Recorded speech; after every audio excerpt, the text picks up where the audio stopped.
बिस्मिल्लाहिर्रहमानिर्रहीम।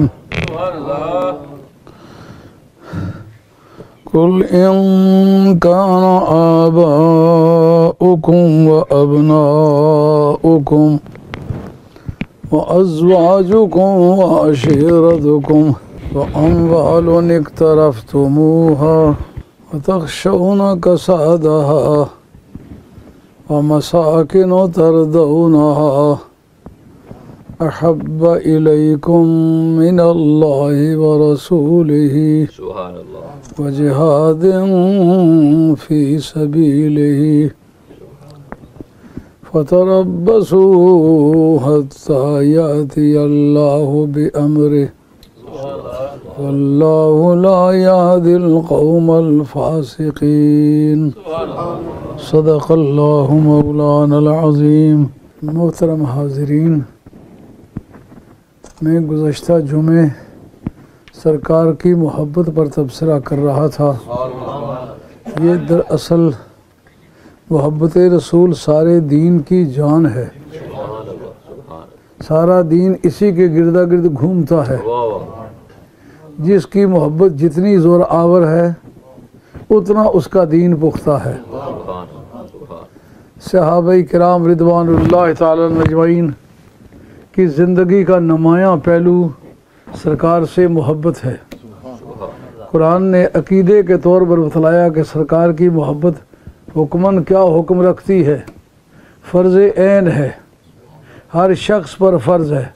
फ़र्ज़ ऐन का मतलब यह है जहाँ किसी शख्स की शख्सियत तस्लीम होती है उस पर ये मोहब्बत का अमर जो है ये फ़र्ज़ होगा। कुल इन कान आबाउकुम व अबनाउकुम व इख़वानुकुम व अशीरतुकुम, फरमा दीजिए ए मेरे महबूब, अगर तुम्हारे बाप, तुम्हारे भाई, तुम्हारी औलादें, तुम्हारे ख़ानदान, तुम्हारे बीवी बच्चे ये तुम्हें ज़्यादा प्यारे हों, वह अम्वालुन इक़्तरफ़्तुमूहा, और वो माल जो तुमने खुद कमाए हैं, व तख़शौना कसादहा, और तुम उन मालों के मार्केट में ठंडा पड़ जाने का तुम्हें डर है। व तिजारतन तख़शौना कसादहा, वो तिजारत जिसके बाज़ार में ठंडा पड़ जाने का तुम्हें डर है। और वह मसाकिन तरदौनहा, और ऐसे मकानात जिनको तुम पसंद करते हो, जो तुम्हें बहुत अच्छे लगते हैं। अगर ये सारी चीज़ें मिल के अल्लाह और उसके रसूल से और अल्लाह के रास्ते में जिहाद करने से तुम्हें ज़्यादा अच्छे लगते हों तो फिर अल्लाह के फ़ैसले का इंतज़ार करो। ये धमकी होती है सख्त हुक्म के लिए, यानी अल्लाह की तरफ से फिर सख्त मुआवज़ा होने वाला है। अल्लाह के हुक्म का इंतज़ार करो। और ये भी तुम्हें याद रखना चाहिए, वल्लाहु ला यहदिल क़ौमल फ़ासिक़ीन, अल्लाह फ़ासिकों की कौम को हिदायत नहीं देता। फ़ासिक वो होता है जो ना हुक्मी करे, ना फरमानी करे, जो हुक्म को सिर्फ़ इसलिए तोड़े कि उसका मिजाज फरमान तोड़ने का है। मतलब ये कि तुम्हारा ये अमल ऐसा है जैसा जिसकी कोई माकूल वजह नहीं, ये तुम्हारी आदत, खसरत और फितरत की बुराई है। इस बारे में बुनियादी किरदार अदा किया सरकार की मोहब्बत ने।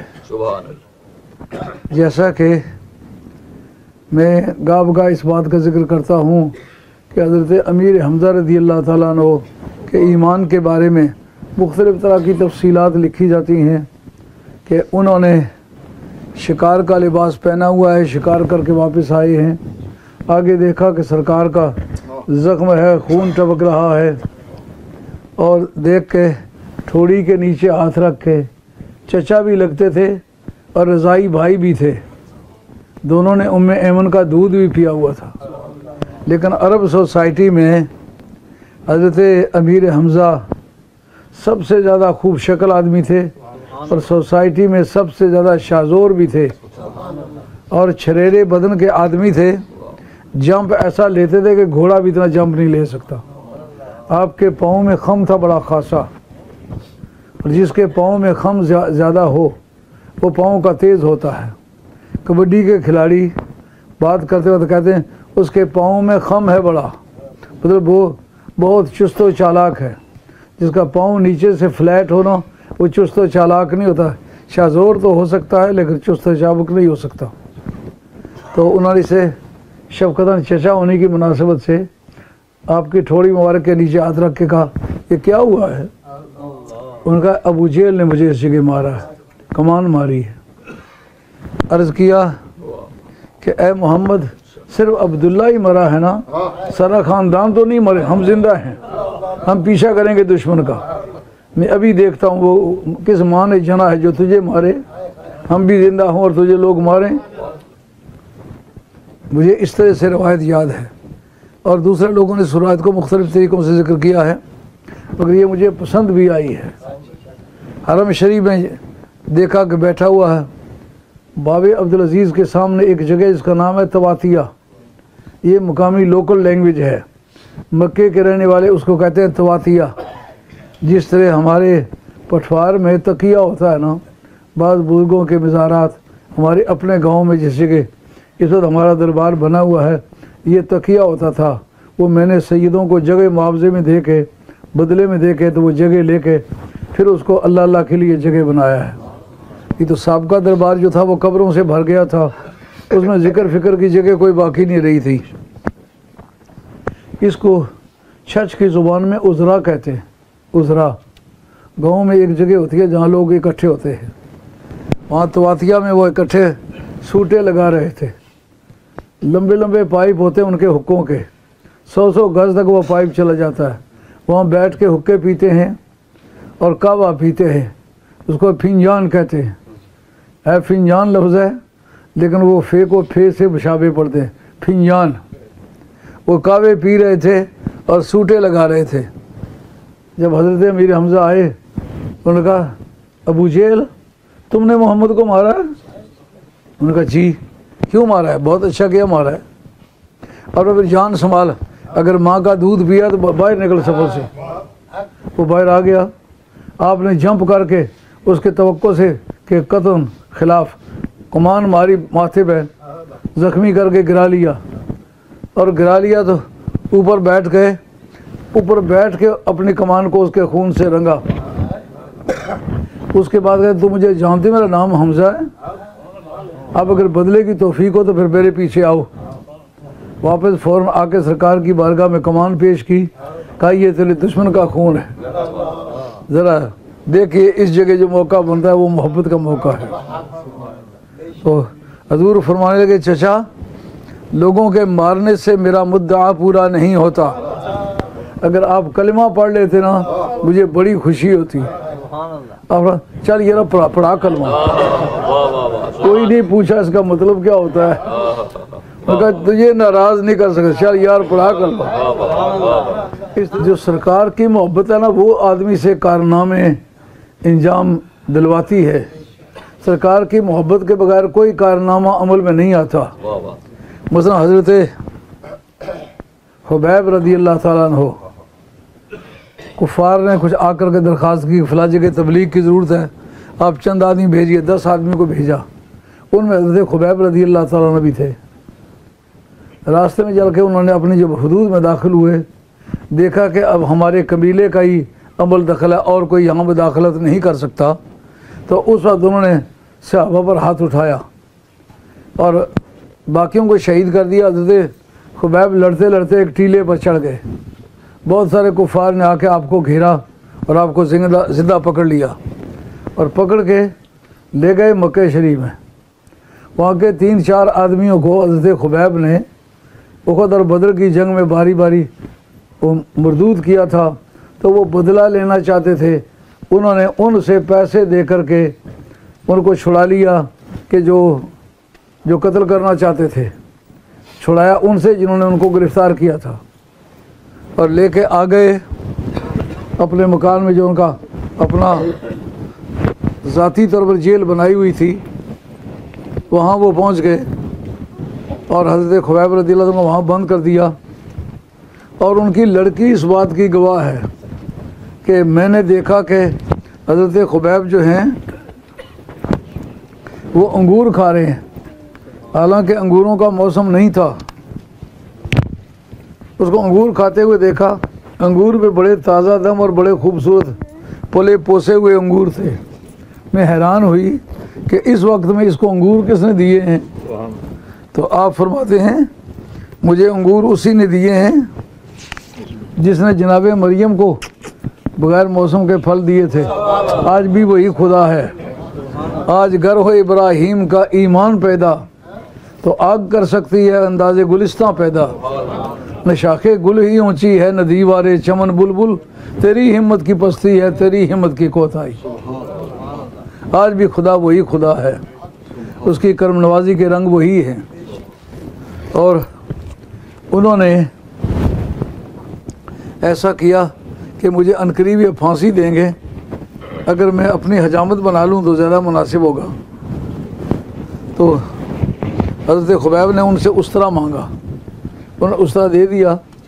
बाद में उनका छोटा बच्चा खेलता खेलता अंदर चला गया, उनकी गोद में जाके बैठ गया। अंदर से उन्होंने भी कुंडी लगा ली थी। अब उन्होंने महसूस किया कि अब तो हमारा बच्चा गया। फरमाया मैं मुसलमान हूँ, मैं बेगुनाह को कत्ल नहीं करता। इस वक्त जो इस्लाम का नाम लेते हैं और दहशत गर्दी करते हैं, इस आईने में अपनी शक्ल देखें कैसी नजर आती है। उनका बेशक मैं मौत के दहाने में बैठा हुआ हूँ, मैं मौत का दरवाज़ा खटखटा रहा हूँ, लेकिन इसके बावजूद भी उस बच्चे को जिसका अपना गुनाह कोई नहीं है, मैं उसको नहीं मारना चाहता। मैं मुसलमान हूँ, मुझे बताइए कि मैं मुसलमान हूँ। अगर ये भी मुसलमान है तो इनको पता होना चाहिए बेगुनाहों को मारना मुसलमान का काम नहीं। उस औरत ने ख़ानदान को बतलाया कि मैंने ऐसा कोई कैदी नहीं देखा जो मौत के मुंह में बैठा हुआ हो, दुश्मन का कुछ बिगाड़ सकता हो, कुछ ना बिगाड़ा हो। जब उनको लेके गए, सूले के नीचे जाके खड़ा किया। ये पहला आदमी है जिसने इस्लाम की तारीख में फांसी खाई है, जो फांसी लगा है। और उसके नीचे खड़े हैं, कहने लगे अगर मुझे इजाज़त दो मैं 2 रकअत नमाज नफिल पढ़ लूँ। जल्दी जल्दी से 2 रकअत नमाज नफिल पढ़ लिए। वज़ू पहले का किया हुआ था और नफिल अब पढ़े। उन्होंने कहा इतनी जल्दी क्यों की है। उन्होंने कहा मैं देर ही करना चाहता था, मगर मैंने ये सोचा कि अगर मैं देर करूं तो ये समझे मौत को डिले कर रहा है, फांसी को ताख़ीर में डाल रहा है। मैंने जल्दी जल्दी नमाज़ पढ़ी है क्योंकि मेरी मौत का वक्त मेरी सरकार से मुलाकात का वक्त है और मेरे लिए मौत बड़ी ही आसान है। मरने को मैं जीना समझता हूँ। और सरकार दो आलम अलैहिस्सलाम ने जो फरमाया है ना, मोमिन को जब कब्र में रखा जाता है तो सारे घर वाले, माँ बीवी बच्चे सारे वापस हो जाते हैं, कोई उसका साथी नहीं रहता, तो मैं आ जाता हूँ। यानी मैं वो नबी हूँ जिस वक्त माँ छोड़ के जाए, भाई छोड़ के जाएं, ख़ानदान का कोई पुरसान हाल ना हो, तो उस वक्त मैं उसको पहुँचने वाला नबी हूँ। वो मेरा नबी है, मुझे उससे प्यार है। मैं समझता हूँ दिल ना क्यों हो मुस्तरिब मौत के इंतज़ार में, दिल ना क्यों हो मुस्तरिब मौत के इंतज़ार में। मुस्तरिब कहते हैं बेकरार को। दिल ना क्यों हो मुस्तरिब मौत के इंतज़ार में, सुनता हूँ मुझको देखने आएंगे वो बाज़ार में। कुफ़ार ने उस मौके पर हज़रत खुबैब रज़ी अल्लाह अन्हु से पूछा कि इस वक्त अगर तुम अपने बाल बच्चों में होते, इस वक्त सरकार फांसी के तंदे के पास खड़े होते, उनको फांसी दिया जा रहा होता, तो बताओ फिर तुम्हारे लिए वो सूरत बेहतर थी या ये बेहतर है। कहते खुदा के इज़्ज़त व जलाल की कसम खा के कहता हूँ मेरी गैरत को मत छेड़ो, मैं सरकार का गयूर सिपाही हूँ, 100 जान से कुर्बान हो जाऊँ मगर सरकार के लिए कांटे का चुभ ना कबूल न करूँ। तुम चाहो कि सरकार को कांटा चबोले 100 मरतबा जान देने के लिए तैयार हूँ, मगर सरकार के लिए कांटे के चुभन को कबूल करने के लिए तैयार नहीं। मज़ा आया ना ईमान लाने का। अब ये मौत तक साबित कदमी किसने आसान कर दी। जिस वक्त आदमी को फांसी का आर्डर होता है, खुदा आपको कभी वो मंजर ना दिखाए। कोई हफ्ता भर पहले आदमी का खाना छूट जाता है, और जिस वक्त वो ऐसा दायरा सा बना हुआ होता है जेल के अंदर, उसके ऊपर 2 ऐसे खंबे से खड़े होते हैं, उनके ऊपर एक राड बंधा हुआ होता है, उसके साथ रस्सा बंधा हुआ होता है। तो नीचे एक प्लेटफार्म सा देते हैं जिसको ज़रूरत के बाद वे सरका लेते हैं, उस पर खड़ा करते हैं। लेकिन कोई आदमी आज तक तारीख नहीं बताती अपनी मर्ज़ी से वो चबूतरा चढ़ गया हो और उस पर जा कर के वो खड़ा भी हुआ हो। मौत से पहले ही आदमी मर जाता है, उसके जीने वाली कोई सूरत नहीं होती। वाह महबूब किबरिया के ग़ुलामों, सरकार के सहाबा किराम, आज पूरी रूए ज़मीन से तुम्हें सलातो सलाम के डोंगरे आ रहे हैं। तुम सरकार के फैज़ान को महसूस करो। तुमने जिसके पीछे जान दी है उसने तुम्हारा मकाम क्या बताया है। हज़रत खुबैब रज़ी अल्लाह ताला अन्हु फांसी चढ़े, लेकिन उफ तक नहीं की। उन्होंने कहा मैं इस हालत में, मैं मरने पर तो था राज़ी, कज़ा के हाथ क्या आया। मैं मरने पर तो था राज़ी, कज़ा के हाथ क्या आया। काजी अयाज साहब रहमतुल्लाह अलैह, जिनका सन वफ़ात 547 है और स्पेन के रहने वाले थे, उन्होंने 2 जिल्दों में किताब लिखा, किताब शिफा फ़ी तारीफ़ हुकूक़ुल मुस्तफ़ा। उसके जिल्द 2 के अव्वल में ये बहस छेड़ी है सरकार की मोहब्बत की, और उसके अंदर बताया कि ये सरकार की मोहब्बत फ़र्ज़ ऐन है। ऐन के माना ये है, जिससे जनाजा पढ़ते हो तो चंद बंदे पढ़ लेते हैं, बाकी सबसे उतर जाता है, वो कलेक्टिव ड्यूटी है। लेकिन ये ड्यूटी इन पर्सन है, ये कलेक्टिव ड्यूटी नहीं है कि चचा मोहब्बत करता है तो भतीजे की मोहब्बत भी शुमार होगी। नहीं, हर सांस लेने वाला, हर खुदा की ज़मीन पर रहने वाला, हर खुदा की नेमतों से इस्तेफ़ादा करने वाला, अगर वो इंसान है तो उस पर सरकार की मोहब्बत फ़र्ज़ है, और वो मोहब्बत आ जाए तो मसाइल को हल कर देती है। और इस बारे में मुसलमानों की तारीख़ यादगार है, और हमें वो मुकाम हासिल करना चाहिए। और चीज़ें पुरानी हुई हैं, नबूवत सरकार पर बंद हो गई है, मोहब्बत किसी पर बंद नहीं है, ना वो सहाबा पर बंद है, ना अहल बैत पर बंद है। क़यामत तक आने वाले मुसलमानों के लिए मोहब्बत का दरवाज़ा खुला हुआ है। और सीरत इब्न हिशाम ने लिखा कि नबी पाक अलैहिस्सलाम के मतलब मशहूर हुआ कि उखद की जंग में सरकार की शहादत उज़्मा अमल में आ गई है, सरकार को शहीद कर दिया गया है। तो एक खातून घर से उठी, सीधे उखद के मैदान में तलवारों की चकाचाक में आ पहुंची। उन्होंने आकर सहाबा से अर्ज़ किया, मुझे बताओ सरकार का क्या हाल है।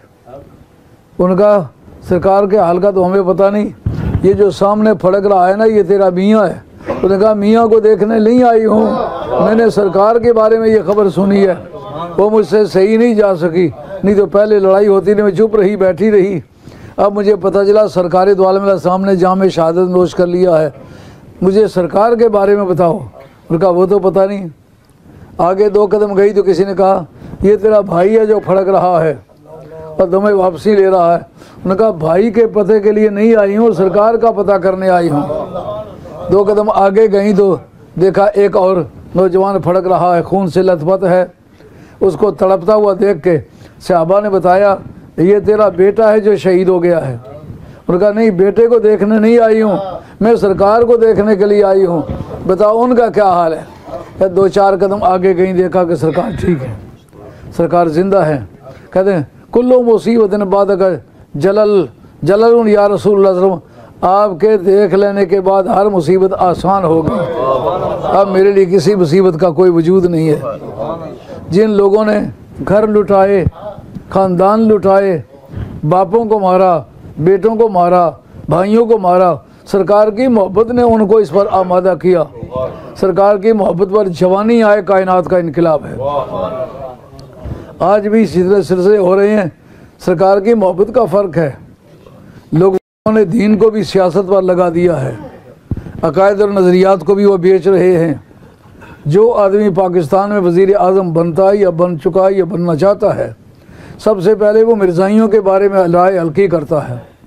उसका मतलब ये है कि ये तो बंदी बदाई वोटें हैं, अगर मैं इनके बारे में नरमी इख्तियार कर लूँ तो फिर मुझे पाकिस्तान के अंदर वज़ारत उज़्मा आसान हो जाएगी।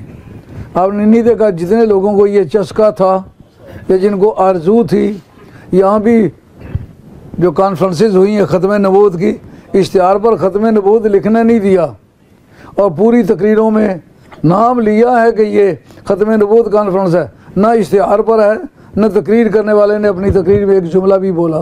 क्यों? सरकार की मोहब्बत में खोटे हैं। सरकार की मोहब्बत में सच्चे होते तो हज़रत अबू बकर सिद्दीक़ रज़ी अल्लाह अन्हु उम्र के बूढ़े हैं, वो उनके जवानी का वक्त नहीं है। 2 साल के बाद उनका विसाल हो गया तो 60 बरस की उम्र में है वो, जिस वक्त ये खबर मिलती है कि मुसैलमतुल कज़्ज़ाब ने नबूवत का दावा किया।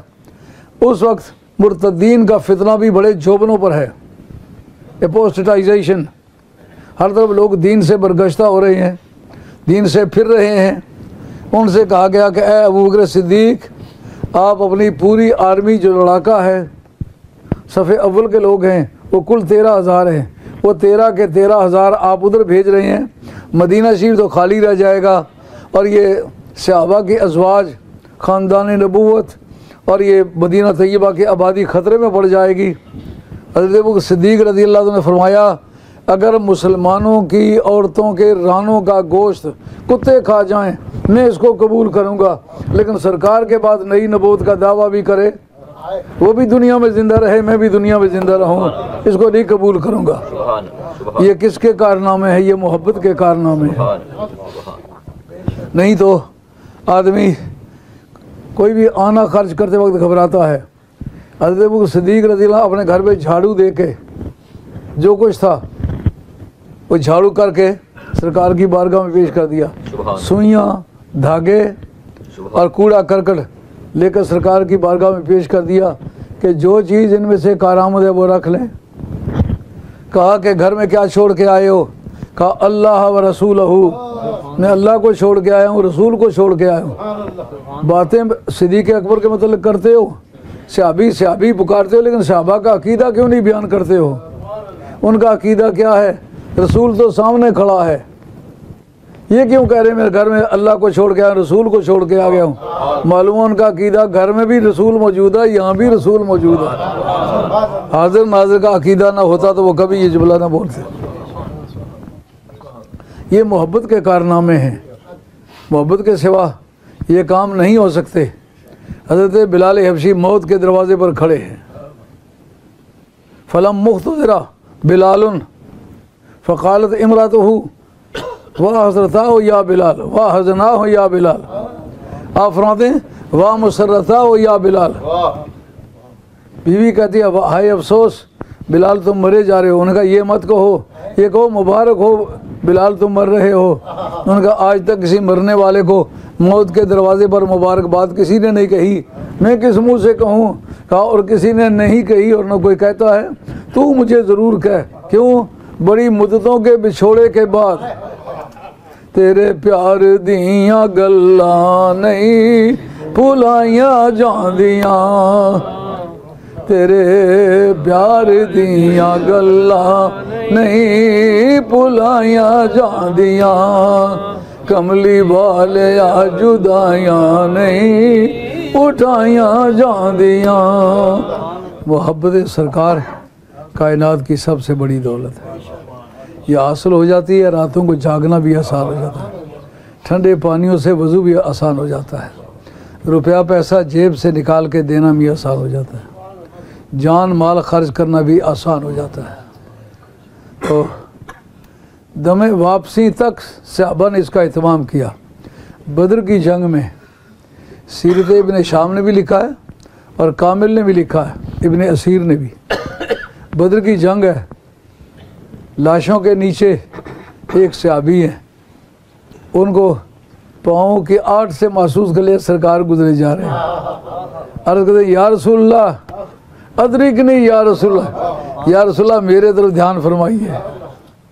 तो जिस वक्त सरकार ने लाशों को ऊपर से हटाया, नीचे उस सहाबी को निकाला, अर्ज़ करते हैं या रसूलल्लाह और मेरी कोई दरख्वास्त नहीं, सिर्फ इतनी दरख्वास्त है, मुझे बताएं जो आपसे वादा किया था कि आपको अपनी जान और माल, इज़्ज़त और आबरू से सब चीज़ों से ज़्यादा प्यारा समझते हैं, वो पूरा कर दिया कि नहीं।